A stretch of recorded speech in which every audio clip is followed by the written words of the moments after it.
Chapter 1. You can tell a lot about a place by the way it smells on move-in day. St. Bridget's University smells like rain on old brick, floor polish, and fear disguised as excitement. My mother cried the entire 3-hour drive here. Not ugly crying, the polite kind that makes you feel guilty for wanting to leave. She hugged me in front of the dorm and whispered, "Stay close to God, Leah." Then she climbed back into the car, like she just handed me over to him personally. I stood there holding my suitcase and my Bible, watching the taillights disappear down the hill, and told myself this was where everything would finally make sense. New start, clean slate, no more confusion. The girls in my hall move in waves of laughter and perfume. They pin Bible verses above their beds. They hang printout photos of boyfriends in youth group t-shirts and trade stories about church mission trips. Everyone speaks fluent faith. I nod along like it's my native tongue. The chapel bells ring at noon, deep, commanding, holy. We're herded into the courtyard for the orientation prayer. Sunlight pours through the clouds like approval. That's when I see her. She's standing a few rows ahead, her hair pulled into a loose braid. Her white shirt is untucked like she doesn't care about impressing anyone. While everyone else bows their heads, she keeps her eyes open.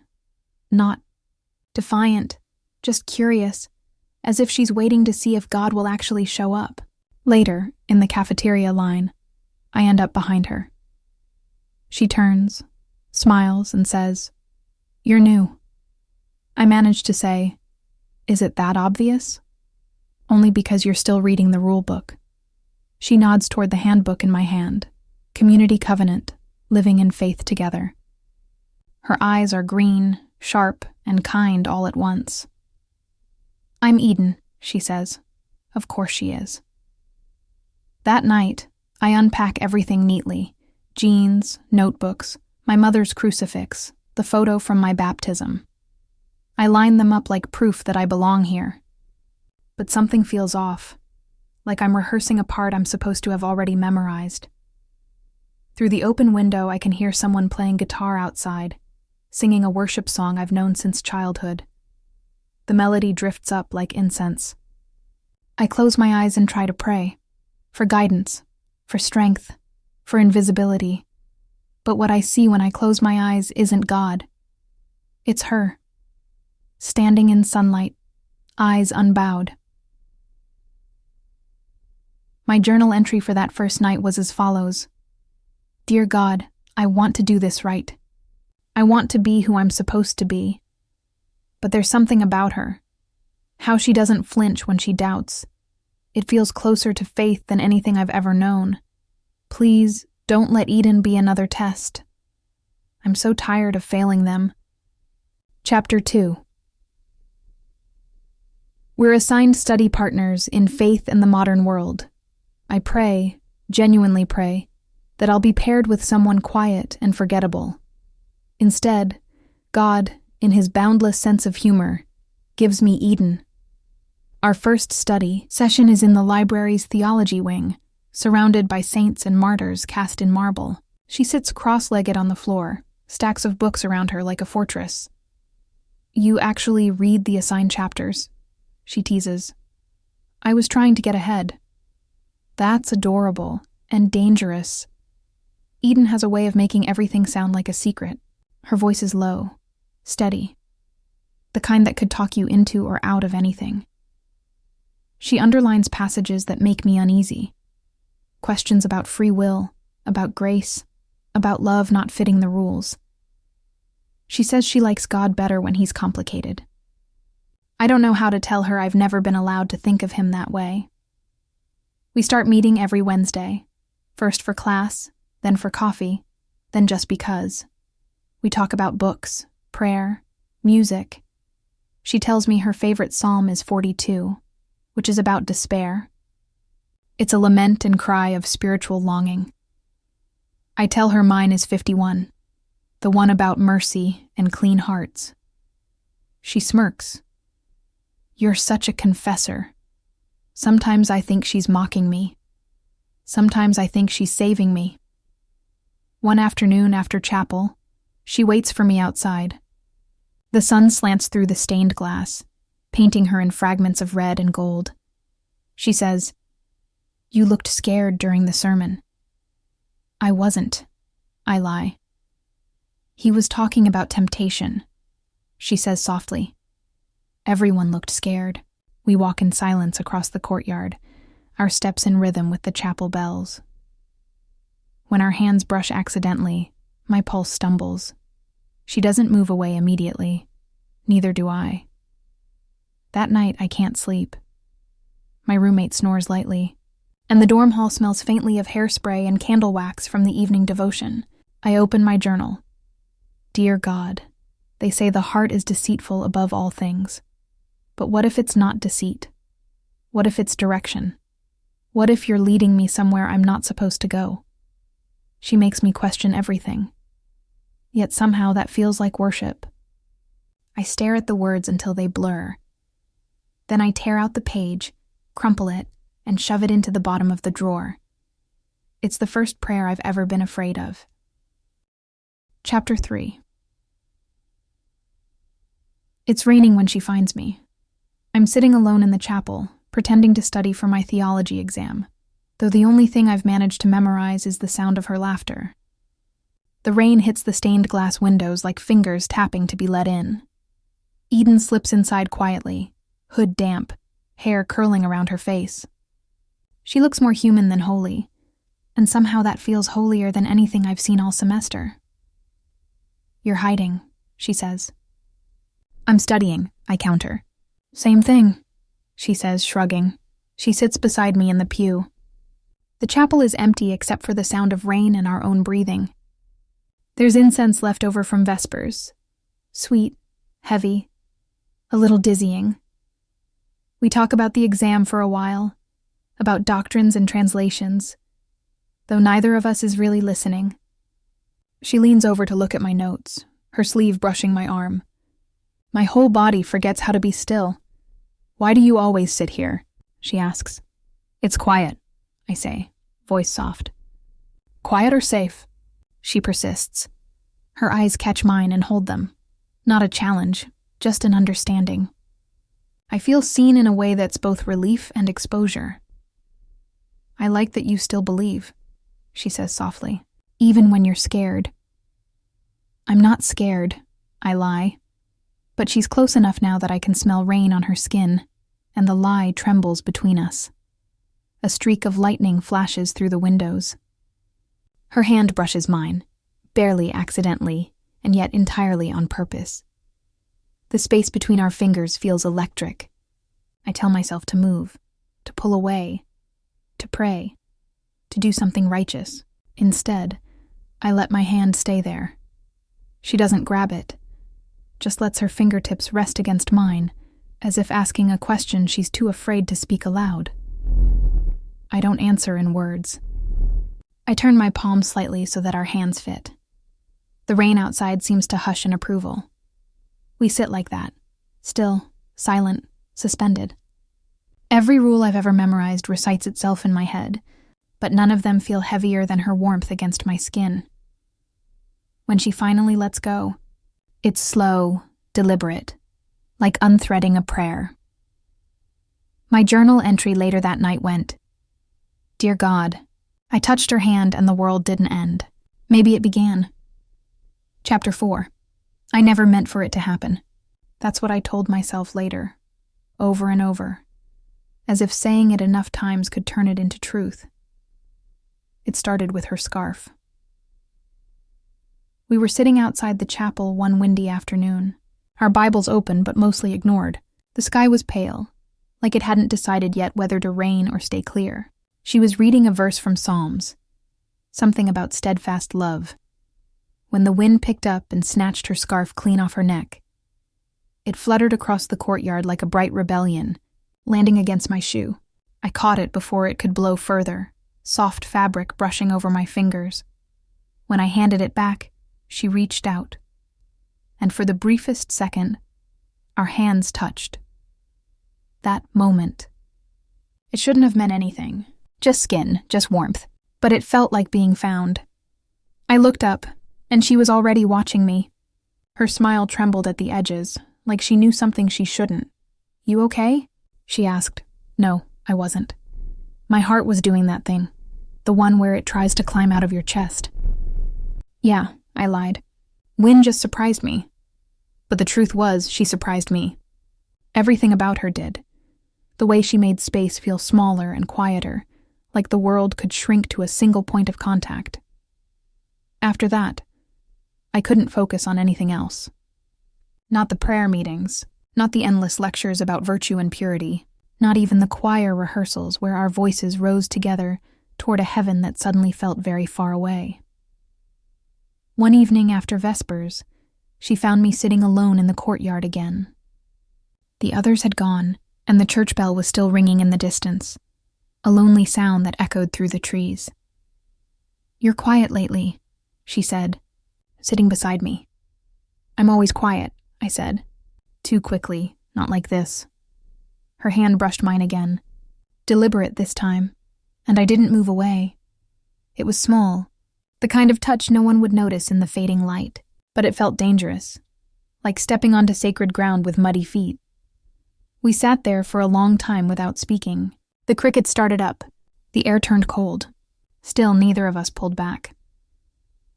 When the chapel lights finally went dark, she whispered, "You ever think maybe love isn't the sin they say it is?" I didn't answer. Couldn't. Because in that moment I realized something terrifying. I would rather be damned with her than saved without her. Chapter 5. It started with whispers. The kind that slither through hallways and hide behind closed doors. At first I thought I was imagining it.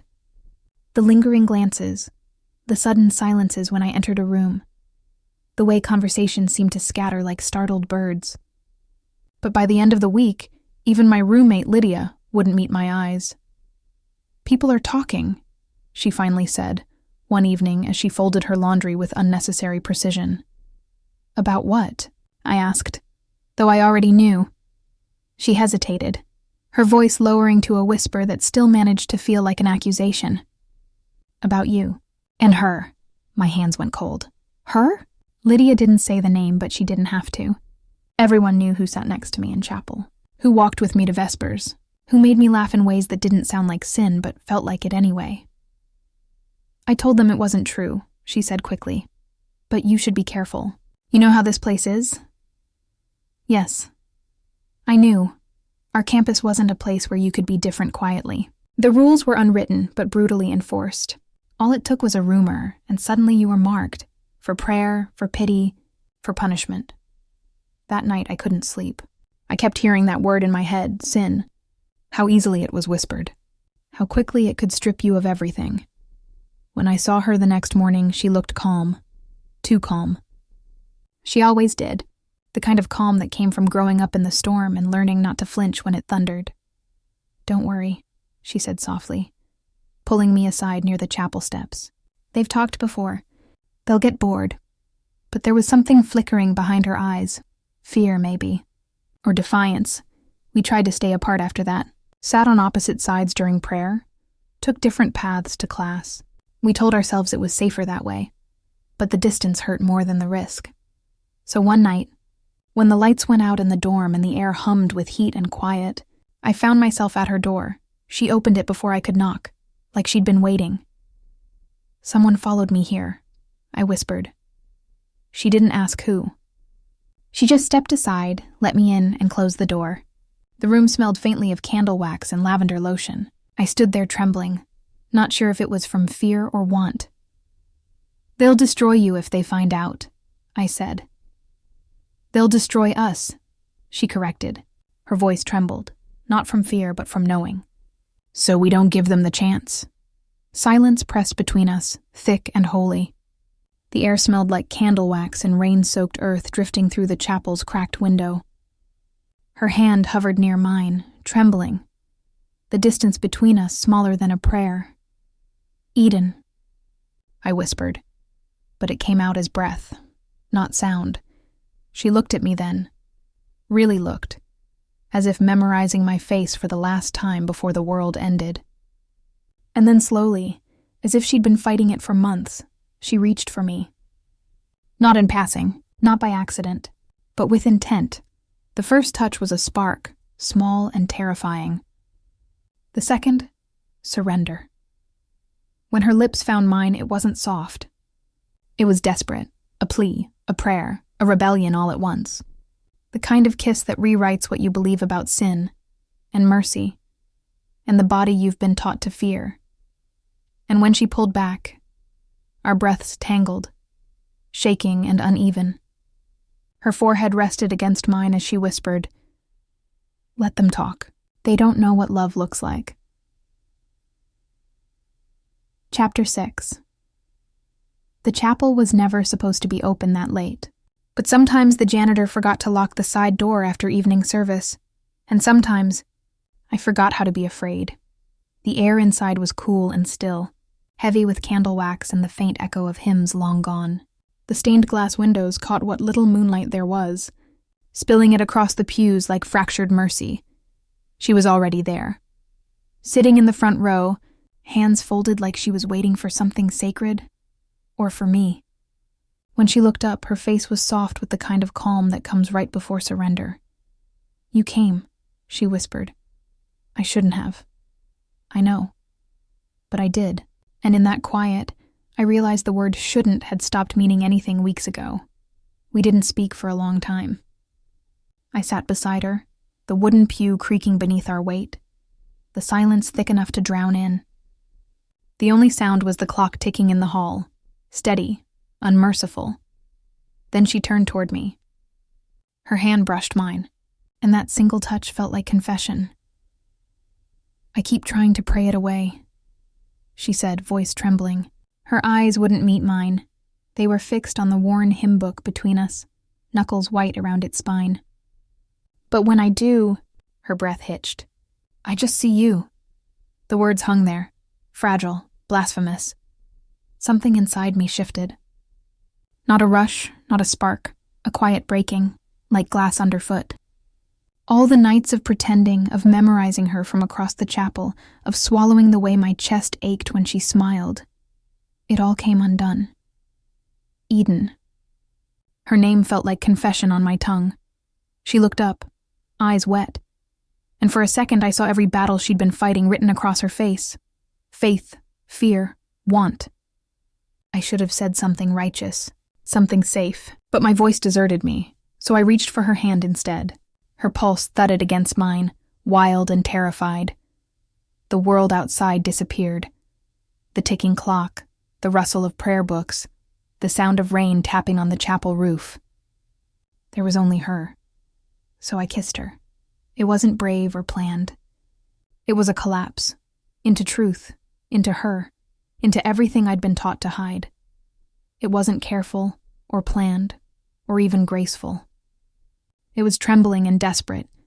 Two hearts reaching for something pure in a place that said purity didn't belong to us.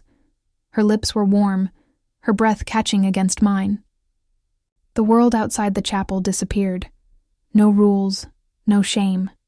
Just the raw, impossible truth of wanting someone you weren't allowed to.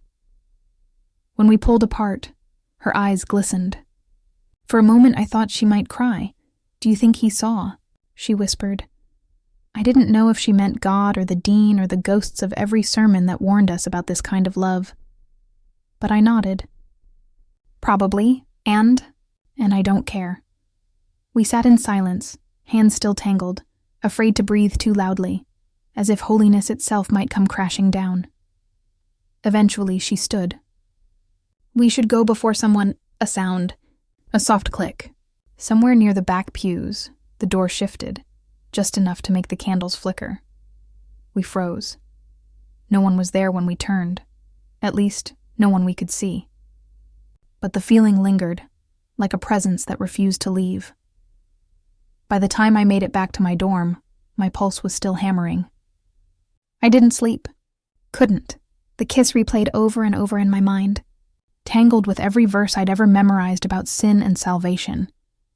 When I opened my door the next morning, there it was, a small folded note on the floor. No name. No signature, just 5 words, written in shaky blue ink. "You're being watched." My hands wouldn't stop shaking. Terror. A feeling that felt too big for my body. Love and fear, bound so tightly together, I couldn't tell where one ended and the other began. And in that awful, beautiful silence, I realized this was no longer just a secret. It was a reckoning. Chapter 7. They called me to the dean's office on a Wednesday. No warning, no explanation. Just a folded slip from my dorm monitor. Report to the dean immediately. That's the kind of sentence that rearranges your pulse. The walk there felt endless. Every step echoing down those polished halls. Every verse on the wall. Walk in the light. Flee from temptation. Suddenly felt aimed straight at me. When I entered, the dean was waiting behind his mahogany desk, Bible open, glasses low on his nose. He didn't ask me to sit right away, just looked at me, long enough to make me feel small. Finally, he said, "Leah, you've been reported." The room tilted.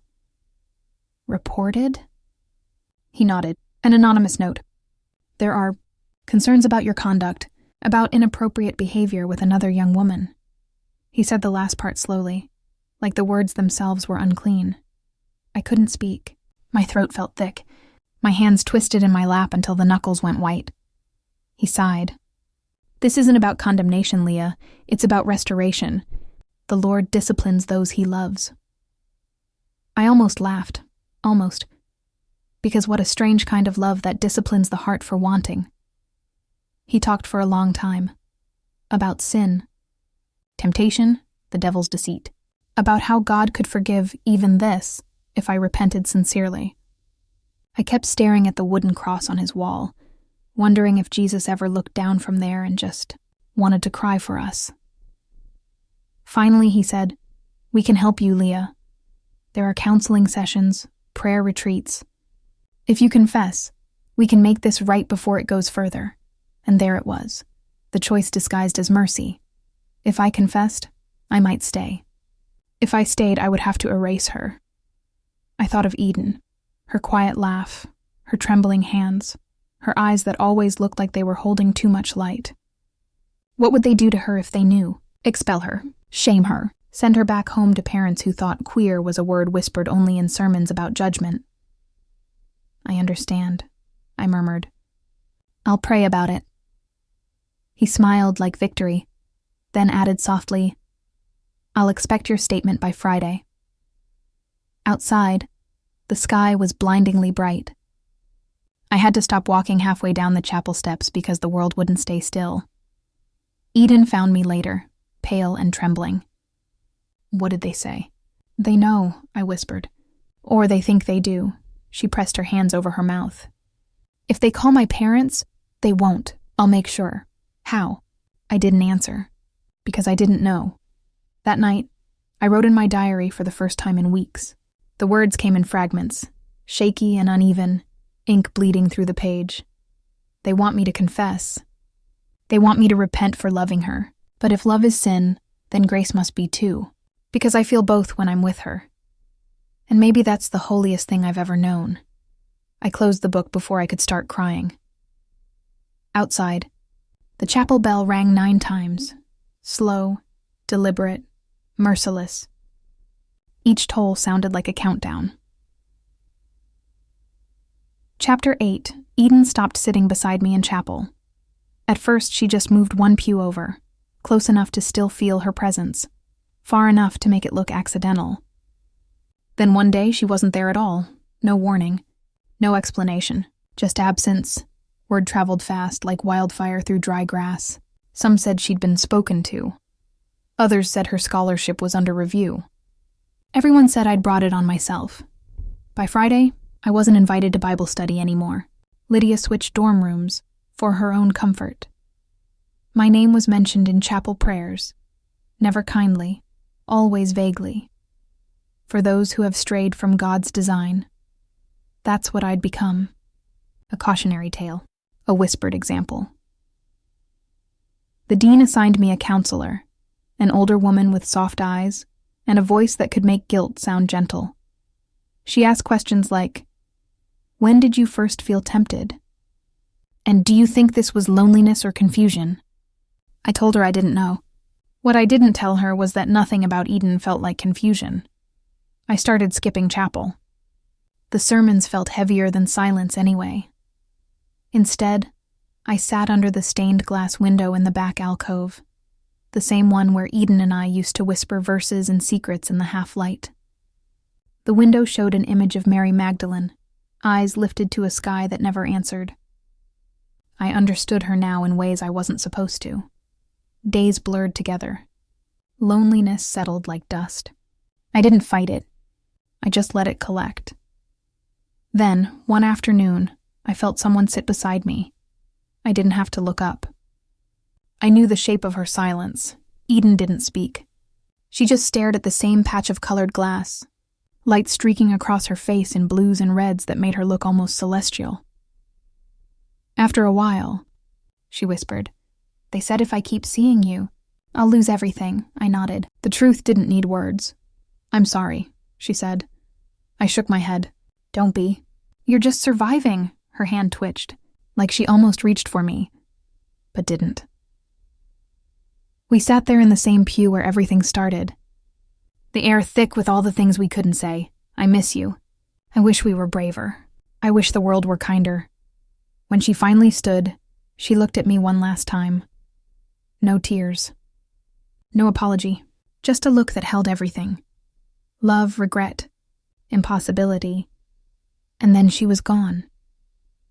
The door closed softly behind her, leaving only the colored light trembling on the floor where her shadow had been. I didn't cry. I just sat there until the sun shifted and the glass went dark. Somewhere above, the bell tolled for evening prayer. I didn't go. Maybe exile wasn't punishment. Maybe it was the only place left to be honest. Chapter 9. The rains were slow to fall that year, the air heavy with waiting, the kind that makes everything feel like a held breath. By then, people had stopped whispering my name. I had become old news, replaced by someone else's scandal, someone else's salvation. That's the mercy of gossip. It moves on eventually. I still went to class, still turned in my assignments, still smiled when spoken to. But something in me had shifted, quietly, irreversibly. I no longer prayed in the chapel. I prayed in fragments, in the sound of rain against glass, in the hush of dawn before morning bells, in the small act of still believing that love couldn't be wrong if it made the world feel wide again. The spiritual counseling sessions faded too. I think the dean decided I'd been humbled enough. He never mentioned Eden again. Neither did I. Sometimes I still saw her across campus, walking fast, head down, clutching her books like armor. We never spoke, but once she looked up, just once. And for that split second, it felt like no time had passed at all, like we were back in that empty chapel, the world holding its breath as two girls tried to rewrite the rules of grace. I wanted to call out to her, to say I was still here, still trying to make sense of what faith meant when love felt like both a gift and a punishment. But the moment passed, as all miracles do. That night, I went back to the stained glass window. The chapel was locked now, but I sat outside beneath it, the light spilling faintly onto the grass. I opened my diary one last time. The ink had smudged from the damp air, but I wrote anyway. Maybe love was never the sin. Maybe silence was. I closed the book and sat there until the stars came out, faint at first, then bold enough to be seen. Somewhere behind the chapel walls, the choir began to sing. The words drifted through the air, something about mercy, about forgiveness. I didn't join in. But I listened, and for the first time in a long time, it didn't hurt to hope. Hi ladies, thanks for sticking around till the end. I'm just one African storyteller, sharing love stories the world told us to hide. Please subscribe and help keep these voices alive, one story at a time.